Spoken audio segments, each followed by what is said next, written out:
Katakan dalam Daniel 3:28, berpujilah Allahnya Sadrak, Mesak dan Abednego. Ia telah mengutus malaikatnya dan melepaskan hamba-hambanya yang telah menaruh percaya kepadanya dan melanggar titah raja dan menyerahkan tubuh mereka karena mereka tidak mau memuja dan menyembah Allah manapun kecuali Allah.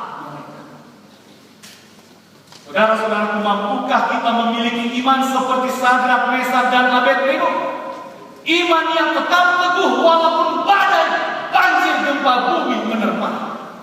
Ataukah kita dalam kehidupan ini tidak ada hujan, tidak ada badai, hanya gerimis kecil sudah melompat ke dalam dosa? Saudara-saudara, contohlah Sadrak, Mesak.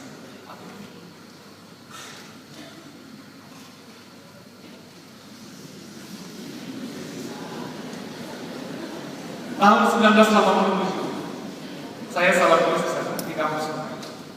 Anak tadi kakinya masih di daun-daun kepala. Dia berdoa, Tuhan tolong aku. Dia menangis. Saudara-saudaraku, dia bisa melihat bagaimana api itu mulai membakar begitu. Dan sudah terlihat ada hitam-hitam seperti kertas sedang dibakar.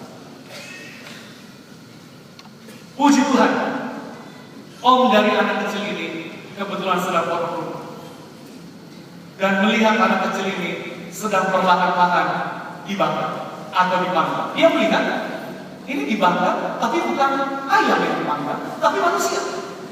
Langsung lari om dari anak dan tarik dan bawa. Saudara-saudara, Tuhan bisa melepaskan kita dari masalah. Tuhan bisa melepaskan kita dari bahaya. Tuhan bisa melepaskan kita dari maut sekalipun, asalkan kita percaya kepada-Nya. Tetapi saudara-saudaraku, walaupun Dia tidak selamatkan kita, tidak masalah. Sebab kehidupan saya tidak berakhir di dunia ini. Sebab saya yakin dan percaya kehidupan kita adalah. Buat apa kita memiliki keseluruhan dunia ini jika nyawa kita hilang? Puji Tuhan, saudara-saudaraku, anak negeri ini sekarang besar dan menjadi seorang istri. Dan kebetulan anak itu adalah Rengken Sabar. Saudara-saudaraku, kesaksian kecil ini saya dapatkan. Dan ini adalah suatu kuasa yang besar, sebab anak berusia 3 tahun sebenarnya tidak mampu untuk menghadapi dahsyatnya kebakaran. Sehingga saya merasakan bekas dari pembakaran itu sampai saya berusia sampai sekarang. Saudara-saudara, di dalam Iman 2:38 jawab Petrus kepada mereka, bertobatlah dan hendaklah kamu masing-masing memberi diri dibaptis dalam nama Yesus Kristus untuk pengampunan dosa, maka kamu akan menerima karunia. Saudara-saudara, apabila kita telah menerima Kristus, apabila kita telah yakin akan kebenaran Kristus dalam diri kita, maka ekspresi penerimaan, ekspresi pembenaran dari Kristus dalam diri kita itu secara pribadi, ya saya dan Tuhan, tetapi secara umum adalah melalui baptisan. Di dalam Markus 16 ayat 16, siapa yang percaya dan dibaptis akan selamat. Tetapi siapa yang tidak percaya akan hidup. Nah, mungkin ada pertanyaan, Sir, ada berapa sih jenis baptisan? Saudara-saudara, sebagai umat Tuhan, sebagai pengikut Kristus, maka dasar kita adalah Alkitab.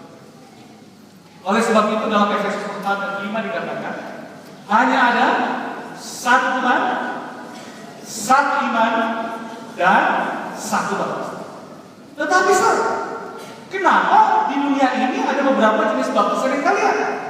Baptisan air, ada baptisan, bendera, semuanya berbahasa depan, kemudian ambil bendera, kibarkan, gas. Ada baptisan di tuan. Yang mana sebenarnya baptisan yang dikatakan satu baptisan Efesus 4 ayat 5 itu? Saudara-saudara kembali, apapun standar keimanan kita sebagai pengikut Kristus adalah Alkitab.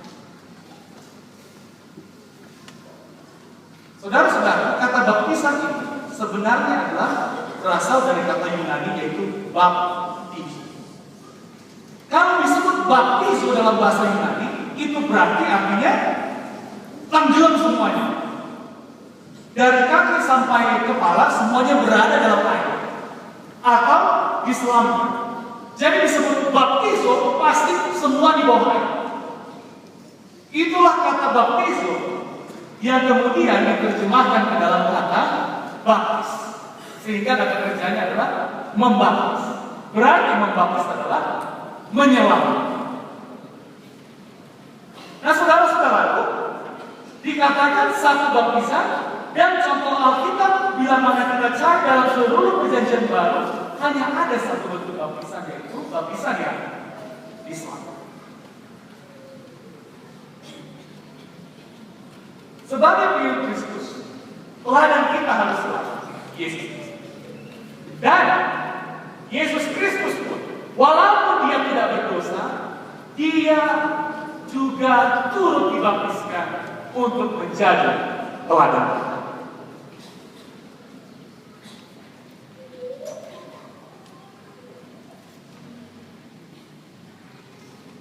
Nah, saudara-saudara, kenapa baptisan tersebut harus semuanya tenggelam ke dalam?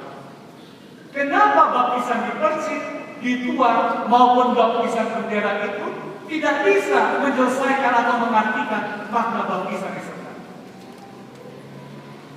Saudara-saudara, baptisan itu adalah upacara penguburan.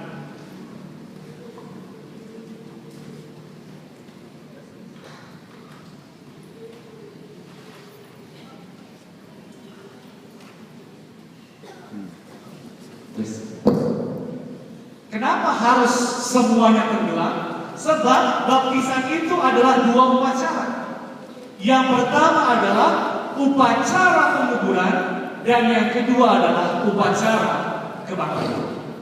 Itulah sebabnya Rasul Paulus katakan dalam Roma 6:3-4, atau tidak tahukah kami bahwa kita semua telah dibaptis dalam Kristus, telah dibaptis dalam kematiannya.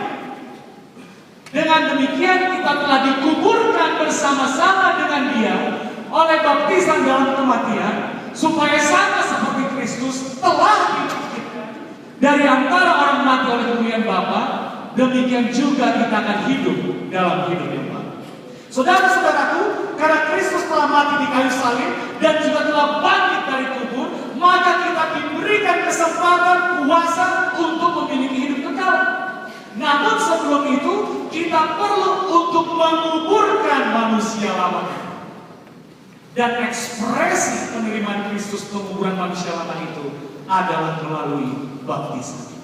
Itulah sebabnya saudara-saudaraku, baptisan percik maupun bendera maupun tuang dan lain dan sebagainya tidak bisa menggambarkan makna penguburan dan kebangkitan itu.